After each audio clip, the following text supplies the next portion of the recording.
Supreme court of Pakistan में supreme court practice and procedure act के खिलाफ दरख्वास्तों पर पाकिस्तान की तारीख में पहली बार फुल कोर्ट बराह रास्त समाअत के दौरान चीफ जस्टिस काजी फाइज ईसा ने रिमार्क्स दिए कि वो ऐसे इख्तियारात नहीं चाहते जिससे अदलिया की आज़ादी कंप्रोमाइज हो या मफाद आमा की आड़ में ज़ाती एजेंडे को परवान चढ़ाया जाए। उन्होंने ये भी रिमार्क्स दिए कि माशाअल्लाह के दौर में अदालती फैसले जो हुए हैं उनके वो पाबंद नहीं हैं। सुबह जब चीफ जस्टिस काजी फाइज ईसा सुप्रीम कोर्ट पहुंचे तो पुलिस का दस्ता उन्हें गार्ड ऑफ ऑनर पेश करने के लिए तैयार खड़ा था, ताहम नए चीफ जस्टिस ने रिवायत से हटते हुए गार्ड ऑफ ऑनर लेने से इनकार किया।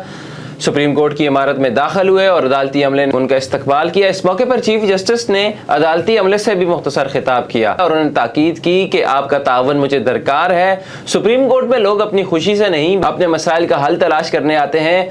आप आने वाले लोगों से ऐसा सलूक करें जैसे कोई मेज़बान मेहमान के साथ करता है। इसी के साथ साथ चीफ जस्टिस काजी फाइज ईसा ने यह भी कहा कि इंसाफ के दरवाजे खुले हैं और इस राह को हमवार रखें, बाकी काम हमारा है। इसके बाद चीफ जस्टिस ऑफ पाकिस्तान काजी फाइज ईसा की सरबराही में फुल कोर्ट इजलास हुआ जिसमें सुप्रीम कोर्ट के तमाम जजेस ने शिरकत की और प्रैक्टिस एंड प्रोसीजर एक्ट के खिलाफ केस बराह रास्त दिखाने पर इतफाक हुआ और इसी के साथ साथ दीगर ज़ेर इल्तवा केसेस और अमूर पर भी तबादला ख्याल किया गया। जस्टिस काजी फाइज ईसा ने यह भी रिमार्क्स दिए कि वो अज़ खुद नोटिस से मुताल्लिक अपने इख्तियारात को छोड़ने को तैयार हैं, जिसका मतलब यह है कि इस कानून के तहत अज़ खुद नोटिस लेने और बेंच तश्कील करने के इख्तियारात चीफ जस्टिस की बजाय 3 रुकनी कमेटी जो तश्कील दी हुई है उसके पास चले जाएंगे।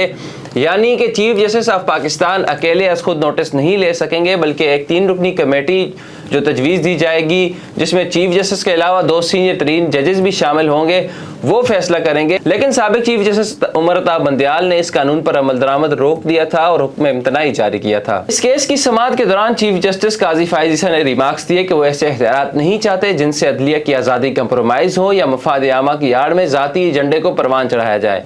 उन्होंने दरख्वास्त गुजार के वकील को मुखातिब करते हुए कहा कि अगर full court practice and procedure कानून के तहत हुक्म इम्तनाई बरकरार रखती है तो बतौर चीफ जस्टिस उन्हें ही सबसे ज्यादा फायदा होगा। चीफ जस्टिस का कहना था कि बलूचिस्तान में रेकोडेक के मामले पर सुप्रीम कोर्ट ने अज़ खुद नोटिस लिया और इस फैसले के नतीजे में पाकिस्तान को $6 अरब का नुकसान बर्दाश्त करना पड़ा।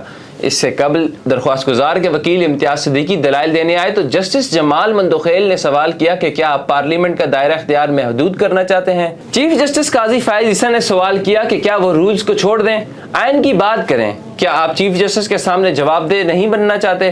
चीफ जस्टिस ने रिमार्क्स दिए कि हम इस कानून से पहले भी ऊपर वाले को जवाबदेह हैं। चीफ जस्टिस ने ये रिमार्क्स भी दिए कि आपका आइन सुप्रीम कोर्ट से नहीं अल्लाह के नाम से शुरू होता है।